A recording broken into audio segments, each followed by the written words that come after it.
Di sini, gue akan kasih tahu langkah demi langkah ya. Jadi benar-benar step by step gimana caranya lu semua yang punya uang dari nol itu bisa punya income 0 sampai 100 juta per bulan.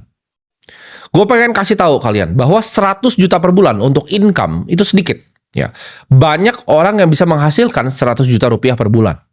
Lu mungkin ngerasa 100 juta itu susah didapat karena lu masih pakai mindset lama lu. Dunia ini sudah berubah sangat cepat. Ya, lu bisa lihat dari harga sekolahan, harga makanan, harga barang-barang di sekitar lu, ya, harga mobil, itu semua sudah naik tinggi sekali. Harga rumah tuh udah naik tinggi sekali. Dan menurut gua, kalau di era zaman sekarang, income lu itu masih di bawah dari 10 juta rupiah per bulan, lu dalam bahaya. Gue paling males ya kalau bikin video itu cuma ngasih ibaratnya motivasi kosong. Ya, jadi di video kali ini gue akan kasih lu langkah demi langkah. Lu tinggal ikutin ya. Gue akan kasih ide-idenya dan gue kasih caranya bagaimana lu bisa nyampe 100 juta income per bulan. Kalau lu punya ibaratnya gaji ya, kita ngomongnya di atas dari UMR 5 juta rupiah per bulan. Lu mau punya tabungan doang nih, 1 miliar, punya tabungan 1 miliar.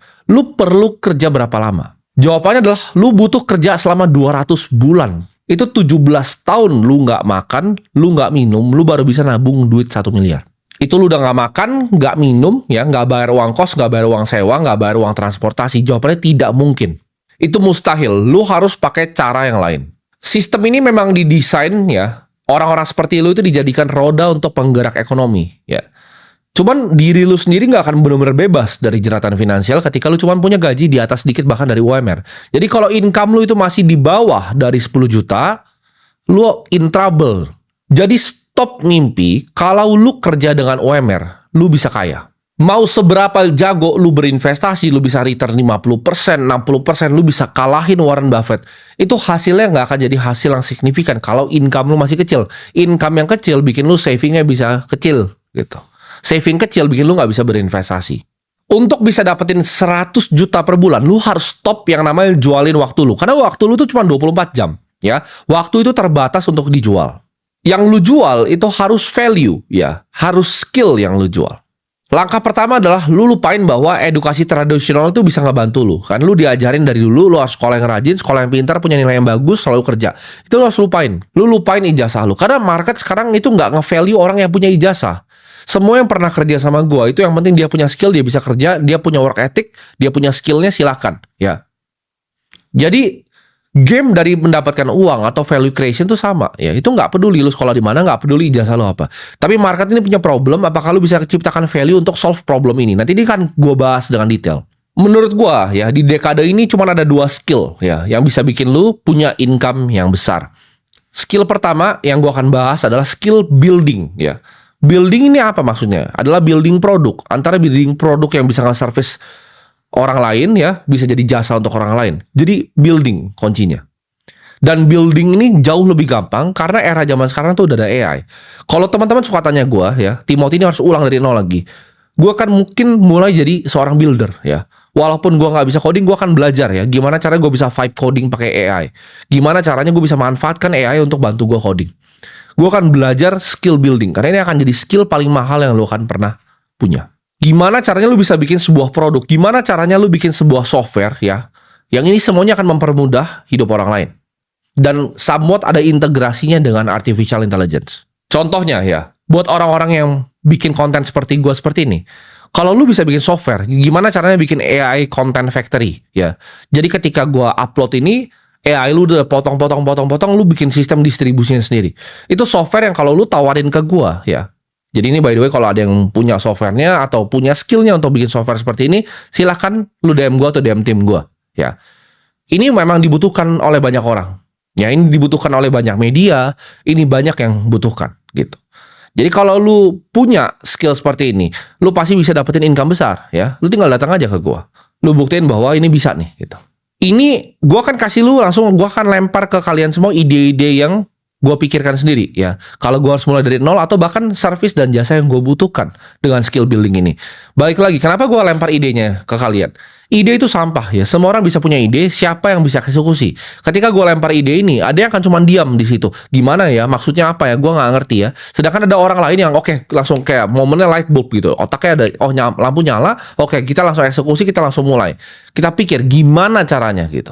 Lu mungkin bisa kembangin yang namanya AI chatbot gitu untuk perusahaan. Gimana caranya perusahaan ya ketika dia punya landing page ya. Ini bisa berbagai macam ya usaha. Ini bisa freelancer lu tawarin. Ini bisa online shop, lu tawarin orang-orang yang punya online e-commerce, lu bisa ada chatbotnya gitu, lu connect ke API, gimana caranya ketika customer yang ngechat, tanya, oke, ini produk ini saya mau beli produk A.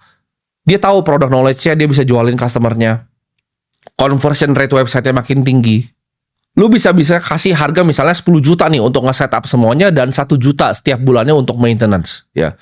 Lu punya banyak klien, lu lakukan itu, lu bisa dapetin income sampai 100 juta per bulan. Atau misalnya produk lainnya, AI training. Gue kan punya banyak, restoran, ya. Gue punya banyak bisnis-bisnis lifestyle juga. Daripada kita capek-capek training karyawan, kita training karyawan itu harus 3 minggu, 4 minggu. Lu bisa bikin perusahaan AI, ya, software, yang dia bisa tanya-tanya, gitu. Jadi bisa ditanya, SOP-nya itu apa sih? Produk knowledge-nya apa sih? Ya, perusahaan ini cara kerjanya gimana sih? Workflow-nya seperti apa sih? Sistem operation-nya seperti apa sih? Knowledge-nya seperti apa, safety manualnya tuh apa. Jadi SOP-nya dia bisa tanyain terus gitu. Jadi daripada kita training karyawan pakai manusia beneran selama 3 minggu, gimana caranya AI lu bisa training karyawan ya cuman pakai software ngechat gitu doang dalam waktu seminggu. Itu kan pasti banyak sekali perusahaan yang mau ya. Satu klien lu cas 10 juta per bulan aja untuk retainer, itu 10 klien udah 100 juta ya. Balik lagi, ini kayak ginian gampang nih, tinggal dieksekusi. Ini belum ada ya di market. Yang gue ngomongin ini belum ada, karena kalau udah ada pasti gue udah pakai. Jawabannya belum ada. Dan kalau ada kalian punya skill building, lu punya skill coding, ya lu nggak punya skill coding pun lu belajar gimana caranya pakai AI untuk manfaatin itu, untuk bikin codingnya buat lu. Tapi kita lihat aja, yang eksekusi dari kalian semua ini paling cuma 10 orang gitu kan. Ya, banyak yang nanya gue, gimana sih caranya dapat income 100 juta? Gampang sekali. Toolsnya di depan kalian, semua ilmunya di depan kalian, tinggal kalian mau eksekusi atau enggak. Tapi itu indahnya kapitalisme. Akan ada orang pelangak-pelongo kayak orang bego, nggak akan pernah kerjain apa-apa. Skill kedua, yang menurut gua ada skill sales, di mana lu bisa jualin barang atau jasanya orang lain. Nah ini cocok nih, kalau lu ada punya teman yang bisa building, lu bisa salesnya, jadi partner ini bisa cocok. Jadi Steve Jobs sama Steve Wozniaknya. Cuman kalau untuk kita pisah ya, skillnya cuma jadi sales, lu bisa jualan banyak banget. Lu bisa jualan properti, ya, lu bisa jualan mobil, lu bisa jualan jasa produk orang, lu bisa jualan softwarenya orang, gitu kan. Lu bisa jadi sales untuk software orang yang emang udah jalan. Misalnya CRM yang besar, lu jadi salesnya di perusahaan itu, lu bisa dapat komisi ya. Lu nggak cuma dapat gaji, tapi lu dapat berdasarkan komisi. Karena paling gampang dapat duit cuma dari dua itu menurut gue. Lu bisa building produk ya, jasa yang bisa dipakai untuk banyak orang. Itu tadi gue cari yang cara paling efisien, yang duitnya paling banyak ya, dengan cost paling sedikit. Kalau lu misalnya zaman dulu kayak zaman gue bisa bikin agency marketing juga, lu bisa kasih jasa, oke ini perusahaan ini mau berkembang omsetnya, lu bisa bantu dari segi omset. Karena jasa yang paling gampang ditawarkan ke perusahaan adalah perusahaan tuh mau duit lebih banyak. Kalau lu bisa datang ke gue, ya lu bisa bilang, oke, gue bisa bikinin lu duit lebih banyak, itu gue pasti mau dengerin. Gitu. Jadi cara paling gampang untuk lu kasih value ke dunia ini, ya kasih value ke perusahaan yang bisa kasih lu duit yang banyak adalah bikin perusahaan itu dapat lebih banyak uang. Lu ketika bisa ibaratnya jualan produk ya, ini produknya softwarenya orang, dapat komisi misalnya 50 juta, ya itu cukup 20 jualannya. Per bulan lu dapat income 100 juta, gampang sekali.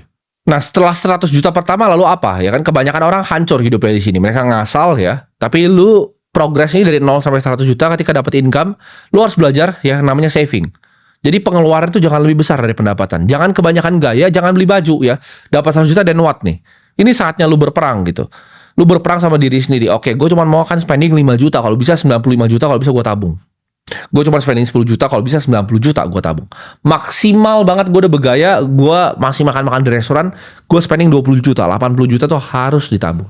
Ya, belajar saving dulu. Dengan saving ini lu bisa punya reserve, lu bisa punya fondasi, ya. Fondasi ini yang bikin lu selamat nanti ketika ada krisis, ada badai, ada hujan, lu punya fondasi, lu punya cash keras nih, ya. Yang bisa lu setahun pun nggak apa-apa nih, nggak kerja nih, lu punya cash keras. Setelah lu punya cash keras, lu harus bisa berinvestasi. Nah, investasi ini prinsipnya sederhana ya.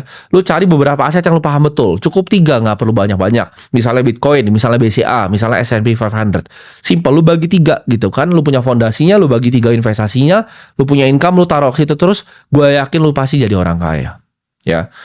Jadi gue pengen orang-orang yang bisa nonton konten gue ini jadi orang-orang kaya gitu. Orang-orang yang nanti mengubah Indonesia. Ini generasi emas Indonesia menurut gue yang nonton ini.